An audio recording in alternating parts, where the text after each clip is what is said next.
welcome to the Lean on Agile show. I'm your host, Shahin. I know Joey. First of all, thanks, Joey, for joining us. Our guest speaker tonight, or graciously accept to join us, is Joey. I know him from the Kanban community. He was my mentor for becoming an AKT, and I really learned from him. And I'm very privileged to have you here to talk with us. Yeah, but I didn't do the justice introducing you. So, Joy, tell us who Joy is. Okay. Well, I'm thank you, Shahin, by the way. I'm, like you kind of said, I've had quite a few years of working in the Kanban method. I got started in Kanban before it was called Kanban, basically. I was following a thread of thinking and learning from a number of people, which tied back to this sort of lean, agile management approach, which was kind of building up steam back in the early 2000s. And my whole focus on it was actually the economics, because I always ran into the problem of, hey, do all this real big stuff and you're going to get 5 people at best to do it. And some of them will be part-time. You'll be okay. That was kind of the consistent message I got early in my career. And I was always like, well, how do I make that work? And how do we balance this out? And I knew traditional project management wasn't going to work for me given those crazy constraints. So I kept hunting for an economic balance of trying to figure out how do we get the best of both worlds where we keep things moving along and we're not overwhelmed and kind of just stuck in a lot of places. Because growing up before my career as a professional, I worked on a number of projects as a part-time student, and I could just see them catching on fire, year after year. And I was like, wow, there's a pattern here. Let me see if I can challenge that pattern with some good tools. And so early in my career, I'm just a big reader. I have books galore here in this room. And I stumbled across a book called Agile Management by David Anderson. And that's kind of how I started following the path of this Lean Agile Management group. And really, it was really fascinating to see how they evolved over time into what is today the Kanban method. So I've gone from being sort of a follower to now vice president for community development and product management for Kanban University. So I help mentor people in the community, I help develop the community, and I also help basically products get to market over time and better over time as well. So thanks for having me, and I'm looking forward to talking with people. By the way, he wasn't lying. I've actually worked for years in Kanban. So I've done work in the federal government, financial institutions, major insurance companies, global insurance companies, fairly large regional banks, and yeah, higher education as well, and a nonprofit. What did you find in Kanban that you couldn't find in something else? So why Kanban? That's my question. You started before it was called Kanban, but why that philosophy or that kind of thinking? What attracts you to that, or what did you find in that you didn't find anywhere else? This is going to sound really weird, but my initial career focus was biochemistry when I went to college.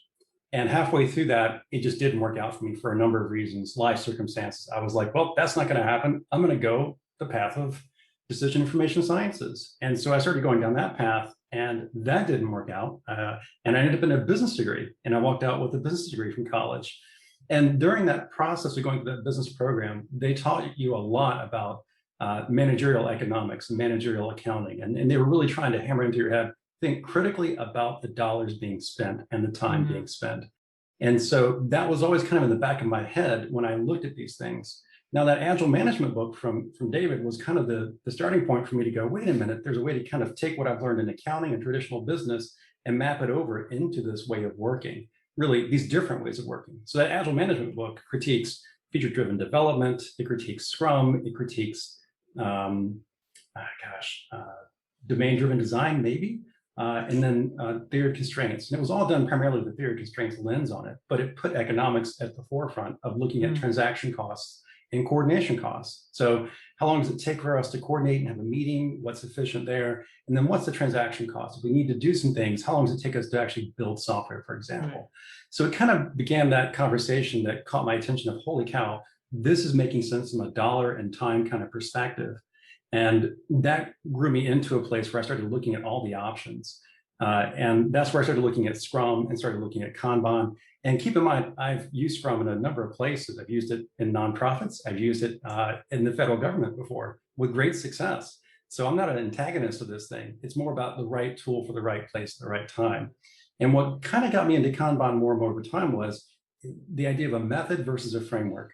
So a method is kind of a grab bag of tools, things that you might want to use. Like I was just organizing my shed a few moments ago, and there's a lot of tools in there. Some of them I use regularly, some I haven't used since 1997, I believe, if I looked at it right.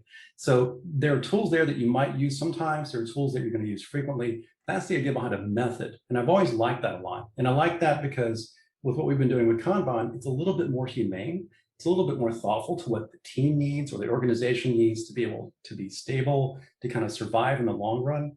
Whereas other approaches, they're not bad, but they tend to miss out on some of those things. Like a framework tends to say, you should probably do this A to Z. And I don't mean the framework creators think this way, by the way. They're very smart people. But what I keep finding is people who read those frameworks thinks, well, this is how you bake the cake. You got to do step 1 through 10. No, you don't. But a lot of people in the framework world kind of get stuck in that rut of continuously following a script and not really thinking critically. And I find that the method says, well, here, try these tools. And sometimes they just don't work. And to go, well, why not? And suddenly to think critically about the environment you're in and use another tool possibly to inspect and kind of learn and adapt to what's going on in your environment. Yeah, I can easily relate to the framework aspect that you were talking about. And I saw lots of conversation or discussion around, let's go back to this Bible or to this place that everyone agrees and see what that framework says, instead of thinking about what the rationale was behind that made it say that way or made it write it that way, right? So I remember reading an article about why, for example, I'm just picking up a Scrum because that article was about a Scrum. Why did we have events such in a Scrum that is right now, like a sprint planning, a retrospective, like a sprint review and all that? And it was a case study. In that situation, they looked at the calendar of the people, that team that wanted to get rid of the meetings, and they repurposed those meetings into different meetings, and they called them those meetings, and they stayed on like that. So, but nowadays, if you look at it as a framework, you're just going to, as you said, like a cookbook, look at it and say, you need to do this, do that, do that. You won't think behind that. You know, and Shahin, for people who are listening in here, I have a question for you to think about, and you can answer it later on as we start talking. But why would a company want to use a framework over a method? So a method's kind of a grab bag, make your own recipe kind of thing. A framework is, here's the recipe. Theoretically, that's what gets communicated to management at corporations. So why do you think they would want to jump for a framework first before jumping to a method? That's, food for thought. I think, from my opinion, what I feel is framework, because these are the business people who actually implement, they want some security or some kind of confidence rather than experimenting with different methods that might go wrong, and that creates maybe uncertainties. Or, as you know, you said already about economics, how to utilize your money and resources so that you are always in a good shape to maximize it and present it to the board or the stakeholders so they are happy. I guess that might be the reason. One of the thoughts. I might not be true as well. I'd like to jump in. I think Asim's right on this. I felt like where I work, I feel that they use a framework as kind of a reassurance or a guarantee versus an experimental type scenario, because again, these are big corporations that invest a lot of money, and I feel that they don't want to take that chance because there's so much invested.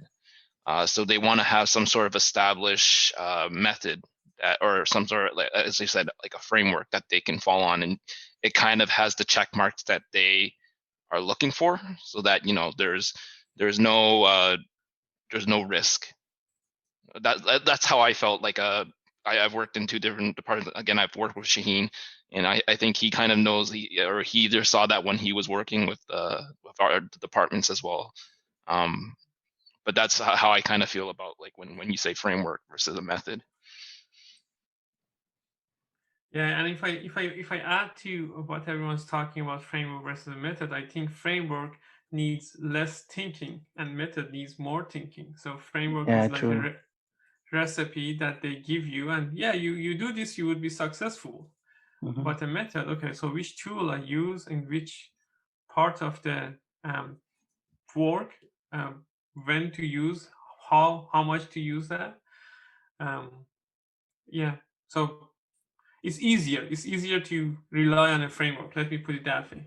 I don't want to say people don't want to think, but that's it, make it much easier. Like, these are the steps, follow those frameworks and you will be successful. Everyone else has been successful doing that. Right. Right. Yeah. Those are some good answers. I'll look for some more later on, but those are some good answers. I'll follow up on this topic in a moment. Yeah.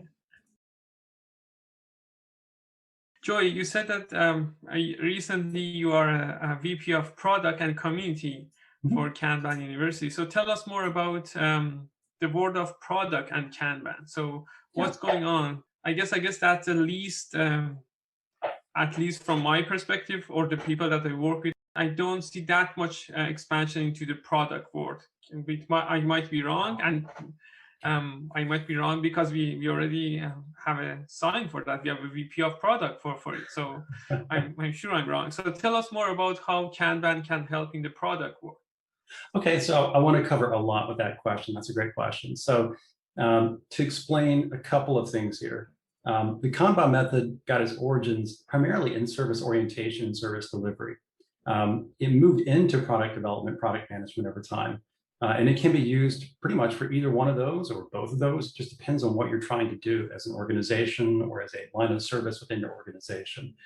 So building products can happen very easily, just as well as delivering services for, like, you name it, like getting a COVID shot could be one example, or scheduling a COVID shot online, or running the software for scheduling the COVID shot. So it ranges quite a bit there. But I think it's worth mentioning that when I say product management, I'm talking about products that Kanban University offers. And those are the Kanban management professional training set, the team Kanban practitioner training materials, the games simulations that we put out as part of the Kanban University. So I'm taking care of those eggs, so to speak, as a product manager. But in light of that, we typically work a lot with David Anderson, and David has his own consulting business that runs separate from Kanban University. And they do what I call a little bit of research and development, and they build out new products from time to time. And so they have one that they're piloting right now called Kanban Innovation something, right? Yeah, design and innovation, I believe. So that one in particular kind of starts to look at things like product development and product management, but more development, I would say, than management from what I've heard so far. But we do have, without that even in the picture, I know a number of people who work at financial organizations that run portfolios as product managers, and they support product management using a visualization of a Kanban board. Now, what happens below that portfolio really is up, if it's a healthy organization, they should say, teams, you choose the tools you want to use and go for it. And that's where typically you would see teams using Scrum, XP, DAD, Kanban itself. It depends on what's right for them and what they feel like gives them focus and a good discipline to learn and kind of evolve over time. So in the Kanban management world of product management, you would find something like, if you guys Google it, you'd find Kanban and Optimizely. You'd find a good case study out there. Now, Optimizely actually did what's called the double diamond, which is you go out there and you do research and try to say, is this the right problem to solve? So we were talking earlier about framework versus method.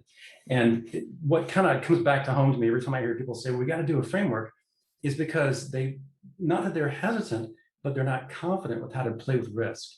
And you have to have a little confidence to play with risk over time. And as you do, you realize how to formulate some level of risk and what risk to take versus not take. Sadly, a lot of budgeting and organizations say, we're going to put all the risk on this one bet. And it's like, are you kidding me? But it happens commonly. We're going to buy into this framework and go out here and do this gigantic 2 to 5 year program thing to roll out this whole new modern agile way of working. And I'm like, my God, you're missing out on the feedback loop. It's so far away, like a real feedback loop. So we tend to recommend paring it down quite a bit, no matter where you are, no matter what you're doing, and really try to get a little bit of feedback initially in a pilot program or something like that to say, does this really work for us?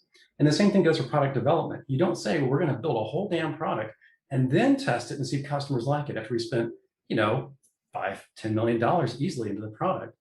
So what we recommend, and this is what the Double Diamond typically does, and this is what Optimizely did, they built, you know, the initial beginning of a platform, and then they started sending out tests to say, okay, let's try this. Let's see if this works with our customer base. Would it really match their needs? And then they would roll it into production. And then they would come back and validate, was their hypothesis correct?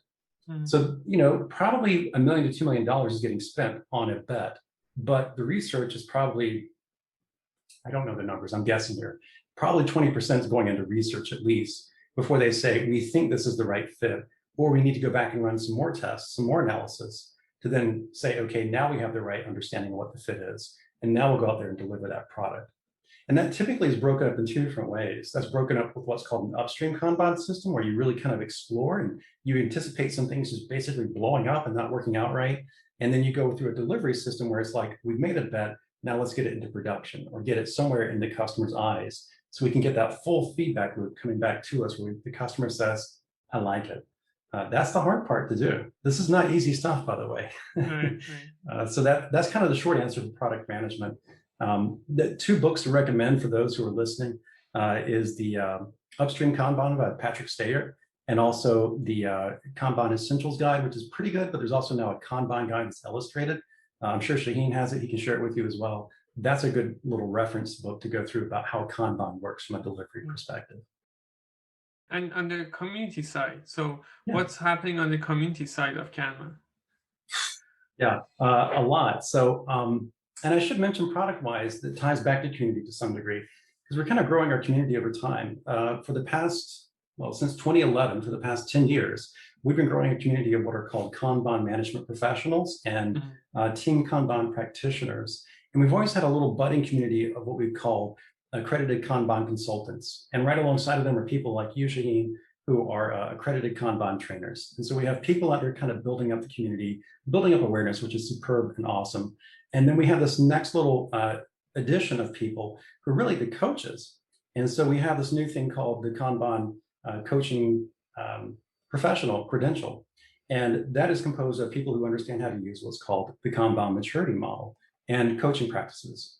Now, for me, it answers a lot of questions about how, as a community, we should be engaging executives and leaders and fellow coaches when it comes to using the Kanban method without being prescriptive, without being literal, but at the same time, kind of putting some pressure on growing up, how people manage their work without being exactly literal, like a checkbox kind of literal framework approach. And so from the community side of things, beyond that, we now are starting to develop this new community of coaching professionals, which are really exciting to me because I think they have a lot of potential in the world, basically, to help improve how Kanban gets used inside organizations. And then I would say from a community perspective, we're a little sad because we haven't had a conference in over a good year now. And we'll have to wait until next year to have our next conference, quite likely. But that will be in sunny San Diego, and I can't wait to do it. So if you've been kind of into Kanban, but you kind of want to get a good deep dive into it for a couple of days, we have an annual conference that's just fabulous. And we're even tinkering with the idea of maybe doing some online things internally within our Kanban University community, just to kind of keep some knowledge moving across the world, basically. So, you know, in the community space, I'd say that's where we are right now. We're trying to help grow some coaches out in the world. We definitely have some consultants who are experts at what they do, and they're great to talk to, friendly, accessible. If you have a Kanban question, just reach out to one of them. They would be elated to talk with you. Yeah. We had, in our previous Kanban killing session, we had one of them, Schumann from Toronto, and we were talking about a stealth Kanban. That when kind of you mentioned it, like without telling them how to introduce Kanban, and right. So we have good community in Toronto. I can tell you about, and we are growing very fast. So it's good. Yeah, and something to mention with Schumann's technique of stealth Kanban. It's not uncommon, by the way, to go into a group that's saying we got to do Scrum because we've been told we're not doing things right or not disciplined enough. And I did that within the federal space. They said, we love Scrum. I said, great, let's do it. And we did it, and they could stomach about half of what the framework could offer. And unlike a robot, I said, wait a minute, let's just use half of it and make that work for us. And so we did about 13 sprints of what would be called probably Scrum But if you use one person's perspective or just partial Scrum, and then after we got really good with it, I said, hey guys, how about we throw away the estimation? How about we throw away story pointing, and we just start using the data from our Kanban system that I've had running the entire time. Right. And they didn't realize that you could do that. And I said, yeah, we pretty much have safe bets now. And even the manager didn't believe me when I said, let's do this. And it wasn't until I told him, no, you can't buy off this big chunk of a project. It'll take 3 times longer. When he said, no, we can do it in a month. And I said, no, will take 3 months. And then like 3 months later, everyone's going, hey, we did it, we finished. I said, great. Remember that forecast I gave you? We're off by 3 days. So that's an example of where you start to grow up and you use some of the maturity model, actually, the practices in the maturity model to demonstrate how stable you are. So it's really fun. Right. So that brings me to my next questions. And that was a good example of how to start with Kanban. You start from, probably you start from where they were, right? So you said, let's do that, right? So what are the other ways or other suggestions that you have if someone wants to start with Kanban, how they can do that in their organization? What are the things that they need to consider? I would say, so this sounds kind of weird, but I've really developed this belief for some time now of, we used to say visualize, but I think start with what you do now is super critical. So rather than saying, hey, you need to visualize what you got going on, well, what are you doing today? And then can we measure it like a system? So kind of like that circle behind you there in your background, Shahin, where it's got all those beautiful colors. You could say that's a system. It's a closed system to some degree.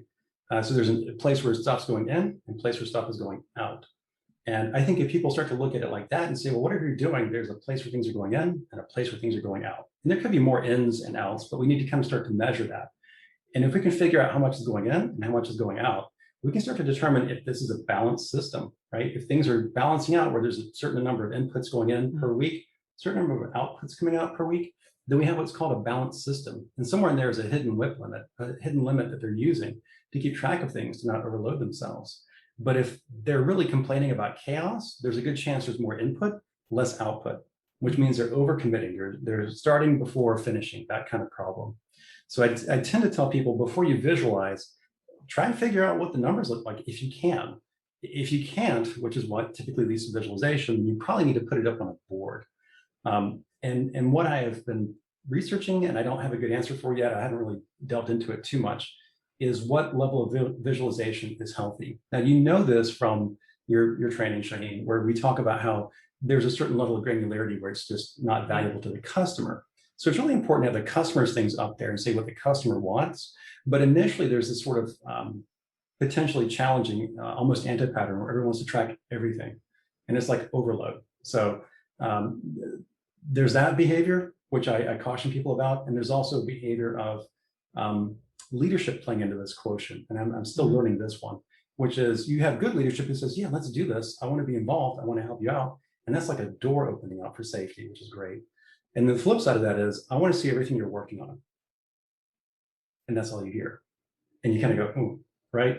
And so people tend to hide a little bit more because of that behavior. So there's definitely a leadership component that ties into this. And a good coach, by the way, can help kind of nudge that leader in the right direction to be a little bit less critical in their language, even if they don't know it. They may be well-intended, but the way they word things can definitely come off of like, oh, well, there's a spotlight on us. You know, like the eye of Sauron is looking at us right now. Right. In situations that you're a team member and you don't have a coach there, and you learn about Kanban and you want to do something about it, and you have this leader and breathing down on your neck, right? That's get this one done, right? Or like a very control-free kind of a leader that you have. Is there anything that you can do in those situations? Well, yeah, that's a good question. I would say that if I have a control freak for someone I'm working with and I'm not the coach, there is something I would recommend, which is to put them in the driver's seat a little bit, politely, gently, where if they really want to be involved in the mess of things, you would actually have them drive some of the conversations a little bit to some degree. And then there's also, so if you're observing this, you're coaching it to some degree, right? I hate to say that. Even if you're not called to coach, I was a technical team lead in one of my jobs where I was effectively coaching. I was definitely coaching a lot. And if you're not in that coaching title, you can still do some coaching for sure. And that is let the person drive a little bit and then take them away from the board, take them away from the team and debrief with them, talk with them, say, how did you think that worked out for you? What were your interpretations of things? What did you read from the group that you were talking to? So help them develop their emotional quotient to some degree of how their engagement plays into this and how their gravity of their position might play into it as well. And usually what I find is 9 times out of 10, if I take someone for a walk, believe it or not, back pre-COVID, if I actually took them out of the building and went for a walk and said, hey, so how did that work out for you?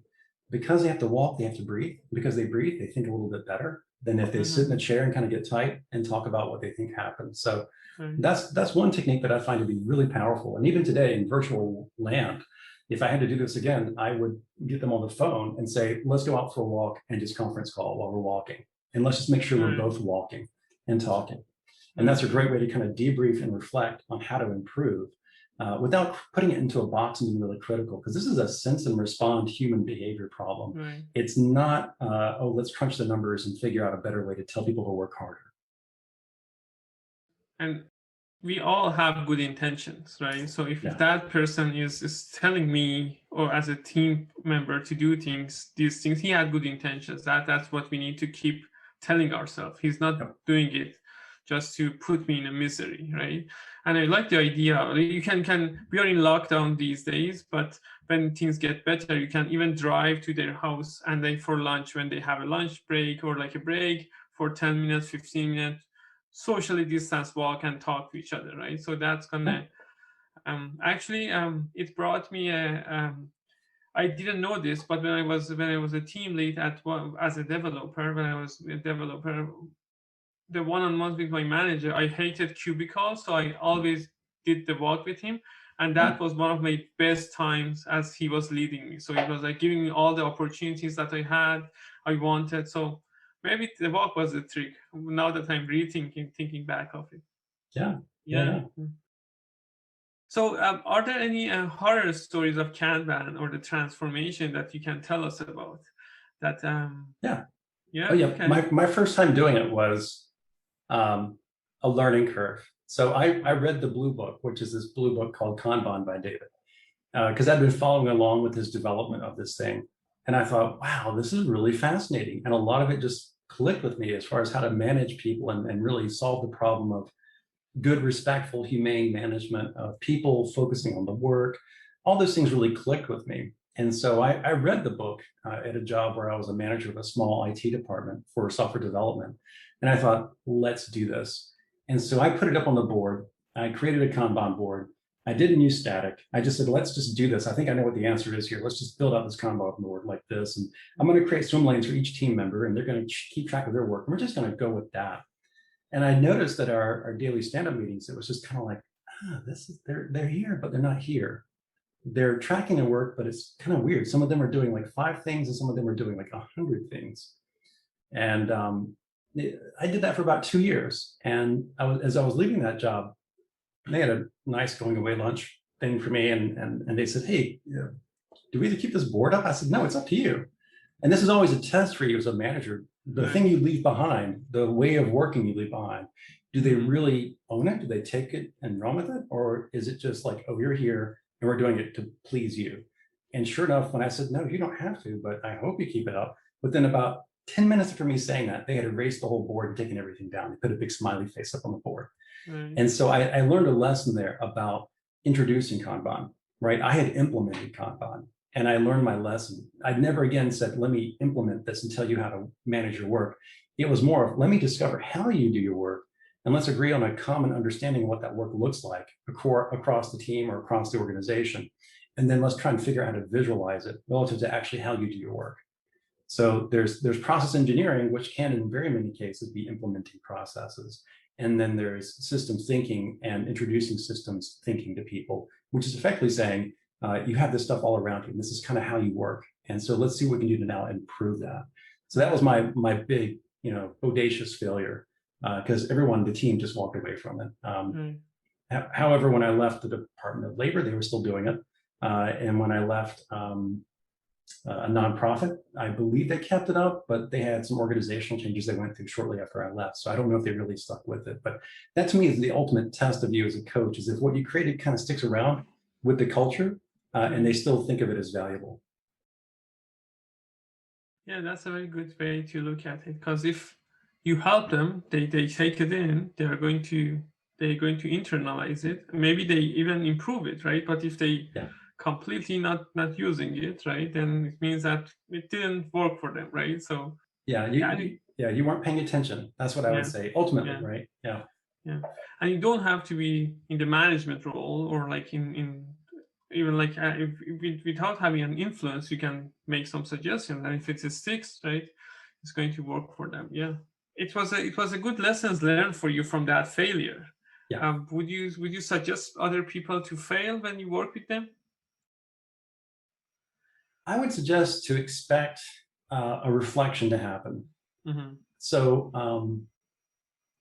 it's kind of an interesting challenge to look at, but I think oftentimes we forget to take care of things that really matter. And so we pay attention to things that are easy to take care of versus things that are hard to take care of. And in light of that, we tend to neglect some things that really do need to be paid attention to. And it's only through failure do we kind of learn, here's a repeated failure. Here's a problem that I can keep missing. Can I fix that blind spot? Can I not? So I fully anticipate that anyone who does Kanban is going to run into problems from time to time. They're going to find problems they can't solve. They're going to see problems recur with the groups that actually use a Kanban system. That's okay. That's something to solve over time. But I think there has to be a healthy tolerance of, hey, let's try something and see what works. And that's, again, where I think Asim and Damon both were talking about this idea of, hey, let's do a framework because it's lower risk. And I think what has to happen a lot of times is to teach people to take smaller risks and try small things out and see what happens. So you don't have to build a Kanban system from soup to nuts in a 2-day thing. I've seen AKCs do that in a day or two. But they're doing it because they actually have executive level sponsorship that says we're going to do it this way, which sometimes lasts and sometimes doesn't, right? But then on the flip side, if you say to teams, let's start to kind of pull apart what you're doing, just visualize it. And if you're comfortable with that, let's see if we can visualize what the customer wants, not what happens underneath that. So there's kind of like a business in the front, party in the back kind of analogy to the Kanban system. That's a good way to get started and to acknowledge that, hey, we're probably going to try some things, building this out or changing it, that's going to blow up, and that's okay. As long as everyone agrees to that, we're going to have small problems here and there, we're going to work on it and go from there. I agree to pursue change. That's one of the evolutionary change in particular. Evolutionary change, right? Which is kind of like when you were a high school kid, right? You go down a road and be like, oh, that's a dead end. I better turn around and get out of here because it's looking kind of sketchy, and then go down a different road, but the lights are better. So, that's kind of the evolutionary pathway sometimes. Or what something exciting that you can share with us from Kanban University that is not public yet, or that's something going to happen that is going to happen soon? So gosh, there's quite a bit in the delivery system that we track, and I live it and breathe it every day right now. Right. I would say that the one thing I'm excited about coming out at some point is a 2-page flyer that hopefully speaks to executives and leaders about what the Kanban method is and how it can help them, as well as to just regular folk, but primarily to managers and people who have big dollars on the line. They have to say, well, how do I solve some of the problems I keep seeing show up over and over again? So I can't say more than that, but it'll be exciting. We're currently beta testing. It went into prototype today, so it actually went out to a handful of trusted colleagues to get their feedback from the commercial areas. So they can tell us, yeah, my boss will actually read that and listen to it. Because my job right now is to try and get Kanban into the hands of people who really think critically from an executive or VP kind of level. And they go, yeah, that's my problem. And I think this could help us, right? I don't want to say, here's the recipe. I never want to do that. But I want to say, here are the ingredients that could really help improve what you're doing. Kanban University came up with the official guide, which was, I believe, 11-pager, which was a really nice Kanban guide for the people that want to just start reading. And it was very visualized. So it was practice what you preach, visualize, right? So, and I really enjoyed the Autobahn. Looking forward for more coming from the Kanban community and Kanban University. So One question for you. You've been teaching Kanban for a long time. What are your recommendations for people that want to learn Kanban? Obviously, the Kanban University courses are there, but you mentioned some of the books, Kanban Blue Book, Agile Management Book. Is there any other way that you suggest them to learn on their own or explore on their own? Yeah, I would say that just fair warning, those two books, especially the Agile Management book, that's a textbook practically. The Blue Book is not a textbook, but it is definitely a log of what happened and a thoughtful reflection on what was accomplished. I don't know if I'd recommend the Agile Management book unless you're into management theory and economics and you really like that kind of stuff. Oh, okay. So if you want to geek out there. But if you're just trying to get your hands dirty, some of the guides we have online, like Essential Kanban Condensed Guide, which is free, and the Upstream Kanban, which is also free. Those are two good starting points to just kind of get your head wrapped around what Kanban is to begin with.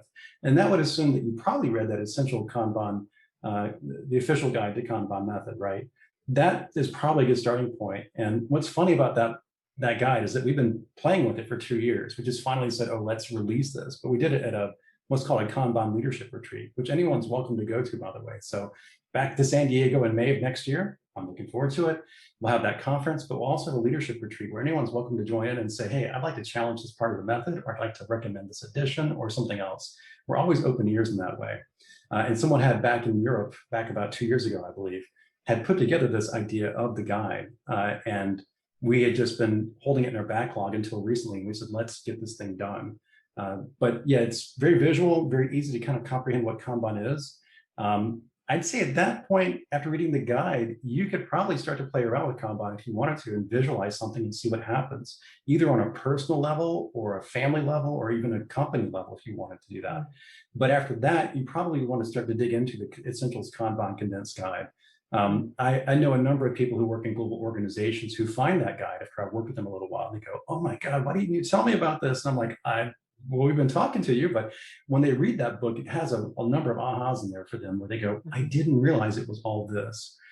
So oftentimes what I find is that people need to give it a try and go out there and research what the books are available. In fact, we have a website now called kanbanbooks.com, I believe. And I believe that actually has a number of books that you can buy online right there, pointing in the right direction. But there are also some other great authors out there that I'd be ashamed not to mention. One would be Mike Burrows is in our community. He has a really great way of bringing up the idea of changing and how you set the stage for changing. It's called Agenda Shift. It's really beautiful. And then we also have Klaus Leopold, who's in our community, who's a great guy. And he's actually written a number of books on Kanban and how to think about managing with Kanban, especially different ways of kind of layering Kanban inside an organization. So those are two good authors that I can think of. Another one, which is really exciting. So if you're on the product management end and you're trying to figure out, are we building the right product, or in particular from the service side, we're trying to build the right service. There's a guy named, you know him, Shahin, Alexei Zeglov. He and David both co-authored a book called Fit for Purpose. And I still think of that as a developing area of knowledge for our space, but definitely a fun read for how to think about how do we connect in that delivery piece. Are we delivering the right things for the customer? Kind of driving that need to change your Kanban system. So those are a handful of books that I would say are really good to get started with. Yeah, that's probably the beginning story. I could go through a laundry list, but I don't think we want to do that right now. Yeah, there are plenty of good. Yeah, and I read all of those 3 books that you said. All of them are really good. Yeah. And so you mentioned on KLR's Kanban leadership retreats, right? Tell us a little bit more, because I heard about it, and then I heard more about it. I really was sold on the Kanban community, as you said. Like, if you have an idea, you bring it there. Like, it doesn't matter if you are David Anderson, if you are like some person that is just joining the conference, you have an idea. And tell us more about that. Like, what how does that work? Because I haven't been part of them in person. We tried that in one of the meetups virtually. It worked a little bit good, but yeah, tell us how the experience is. Yeah, so to give you an idea of what the week is like, so it's actually a week put together. The first 2.5 or 3 days really is the actual conference format. And we typically go through a bunch of formal presentations, lots of workshops where you learn different techniques and tools, from forecasting to different simulations about how to use the Kanban method. It really is a fun 3 days. And then we switch gears into that KLR format. And that really is kick off your shoes, bring your shorts, wear tank top kind of conversation. You're meant to relax. It's an open space conversation. You bring your ideas to the table and then people vote on it using an open space kind of format. And so we tend to have tracks in that open space arena that focus on various areas that people are suggesting. We kind of find that grouping happening, that clustering happening once we get those ideas out there on the table. So it's a free for all, put your thoughts out there about what you want to talk about for the next 2 days. And so we tend to then go into morning sessions pretty much every day after that for the next 2 days. And we also have evening sessions starting that day and then for the next 2 days. So there's an afternoon break to kind of get out there and let your brain relax. And just typically we have these retreats and nice venues where you can go out and do things. But by the morning, or especially by the evening, people's brains are really primed to kind of dig into the material. And so we then kind of dive into those various topics and really hash them out and discuss, what's the benefit, what's the merit, what's the value? Is there something here that we want to consider down the road? Or just sometimes people just share stuff, right? They just say, hey, this is what I'm working on. And we go, that's really cool. Keep doing it, right? So that's kind of the nature of it. It's a really great way to be exposed to a lot of different deep thinking. And you often leave with a laundry list of things that you probably will want to learn more about. Right. Yeah, I'm very looking forward to San Diego. Yeah. Hopefully next year. Yeah. As yourself.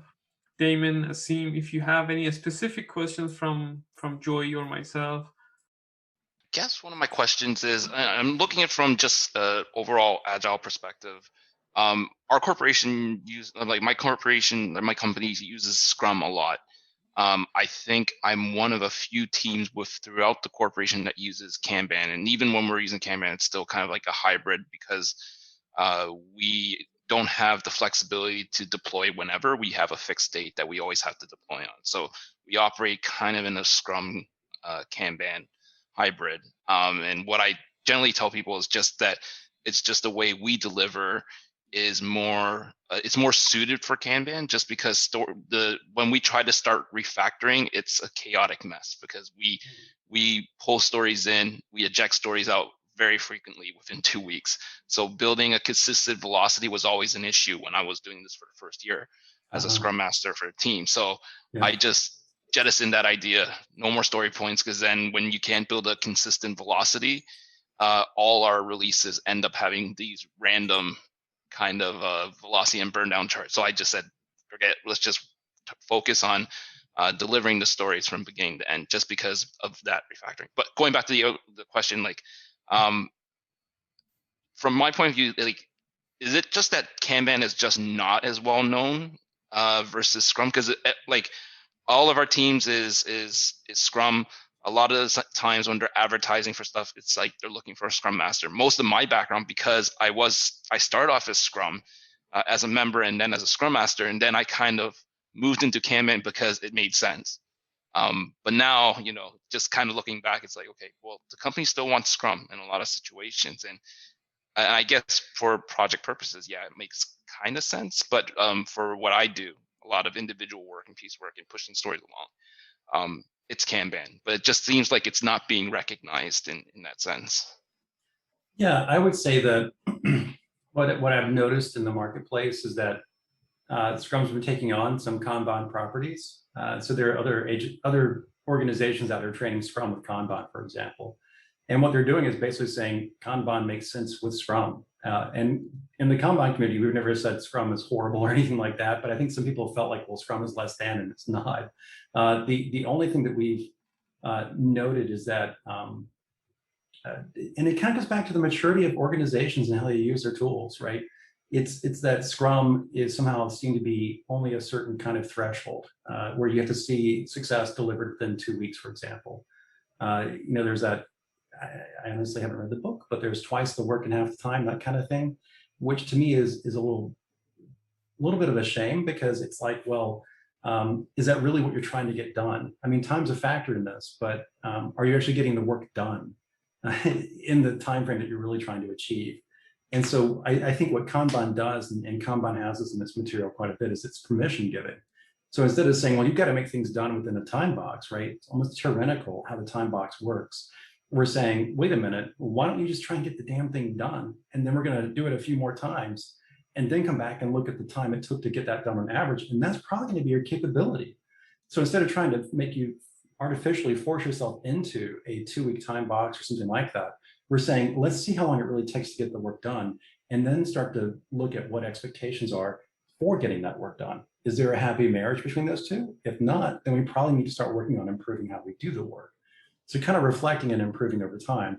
But a lot of organizations, honestly, Scrum got started way before Kanban did. So Scrum just has that head start of about, I think, at least 10 years on top of Kanban.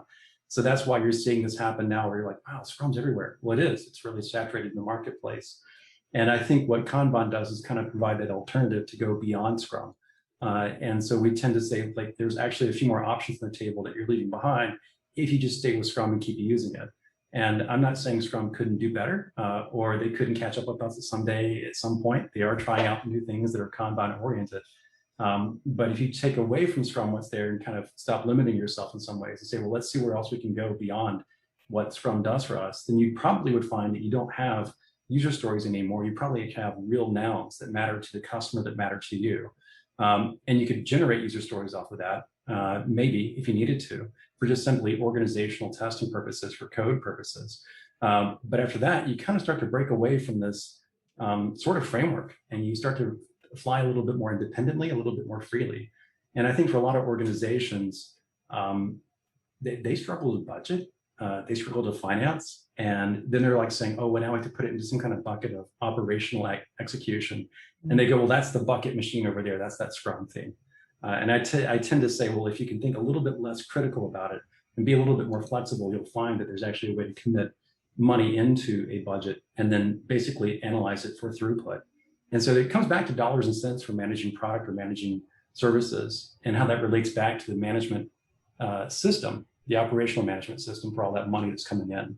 So it's a big deal in the long run. And I think a lot of companies are just kind of happy settling with Scrum because it finally fits their budgeting algorithm, and they kind of stop right there.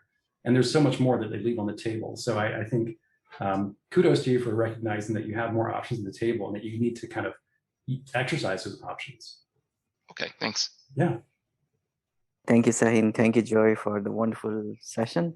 Yeah. So I have a typical scenario, because that's what I'm facing in my work at present.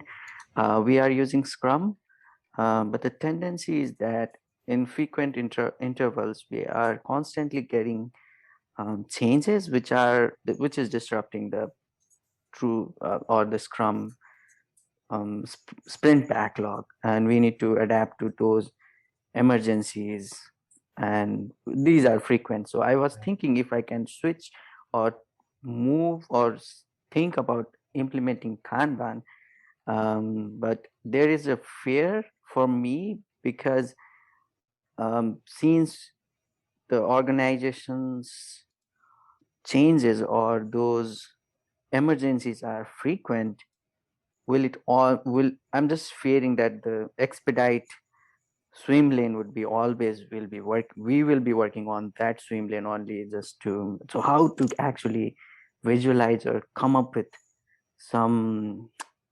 solutions or something like that, which would best fit these kind of situation if you have encountered in your past workplaces or experiences. So great question. Awesome. Damon, one final thing for Damon before I move to your question, Asim. Because you had mentioned rejecting work, Damon, because it just wouldn't succeed or something like that. And I tend to track all that rejection related behavior as data that tells me we're abandoning work. Why are we abandoning it? Because of time. Or maybe we're abandoning it because it doesn't make sense suddenly. We're confused by it. And that helps to inform you as far as when you say yes to something. So instead of committing to just a random block of stuff, you start to ask questions and really get better at saying, is this something we can really commit to and succeed in delivering? Or is it really just this weird box with a wrapper on it? We don't know if it's a Jell-O mold or if it's really work requirements or something else. It's kind of a surprise, like a jack in the box when you open it up. So food for thought on that commitment piece. Okay. Yeah, so Asim, for your question, it kind of goes back to a little bit of Damon's question too. So what can happen? I've seen this happen in so many cases with organizations who are trying to get their feet on the ground with Kanban. They say, well, here's our Kanban board. We're using Scrum, so we'll just use our Kanban board to do doing done or something close to that, maybe analysis, development, test, that kind of layout. And then they'll say, well, here's our WIP limit. And they'll put the WIP limit on top. They'll say, we're good, right? And suddenly people start to load work into that system.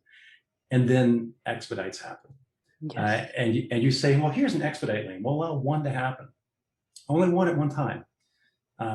And you start to just operate that way. And suddenly you realize if you allow that gate to be fully open for the expedite, you're going to have one every week or every 2 weeks, right? It's always going to be an expedite there.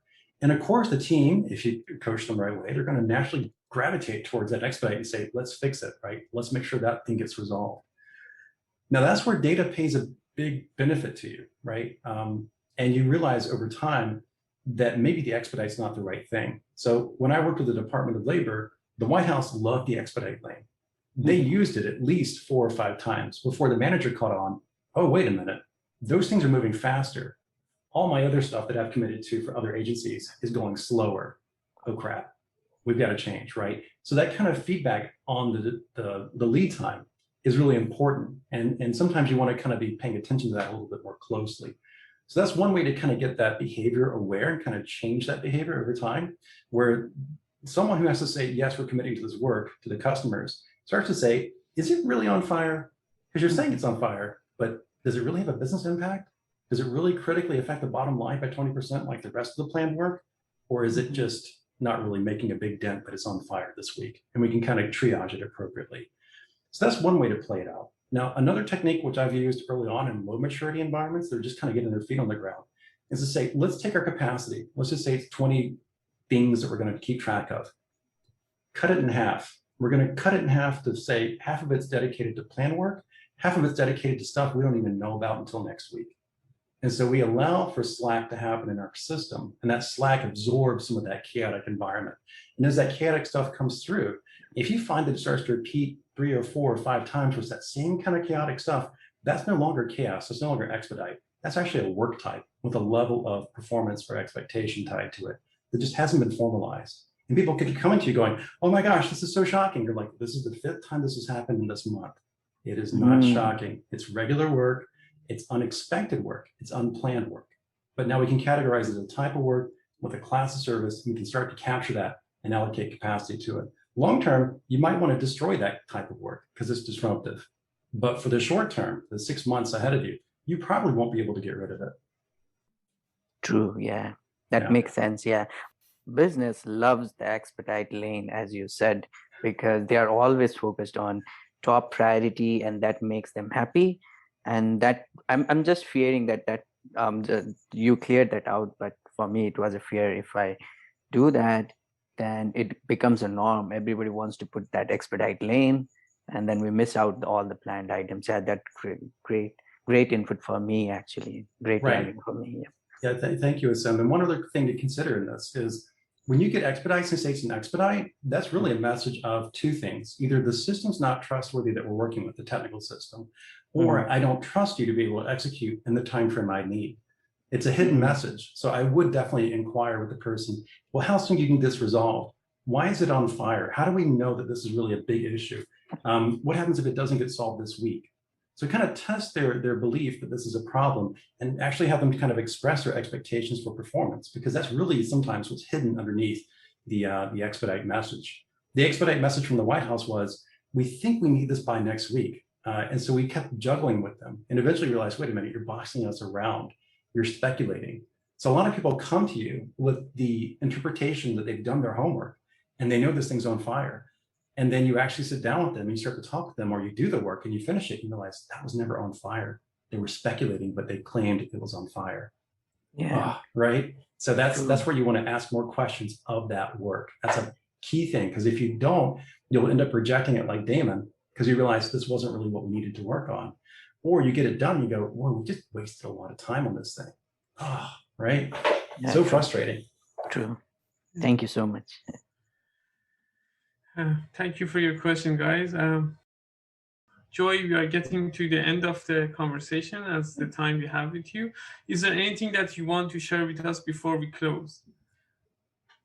Gosh, I don't know. That's a great question. Stay up to date with Kanban University. We actually have a newsletter. So if you go to kanban.university, you'll find our super duper awesome website. And in that website, you'll find a link to join the newsletter. I recommend a lot of people join that nowadays because we're definitely releasing a lot more information, a lot more interesting, fun tools to work with, and good information across the world on what people are doing with Kanban. And in the coming weeks, actually, this is something I forgot to mention, Shahin, that I can talk about minimally, is that we're about to release the, well, we won't release it immediately, but we're going to release it somewhat soon, the first ever annual State of Kanban. So capturing across the world what people are doing with Kanban and how they're using it. So by signing up for that newsletter, you'll get notified when that comes out. And I can tell you, because I'm 50% of the effort on it right now, it's going to be a fun report. It's going to have a lot of cool insights, and then we'll probably follow up with additional newsletter releases that will share some really neat correlation nuggets from the marketplace and how they're using Kanban. Looking forward to that. Yeah. Thank you so much, Joy, for spending some time with us, and I appreciate your time. Hopefully to have a chat with you later on as well. Yeah, sounds great, Shahin. Thank you for having me here.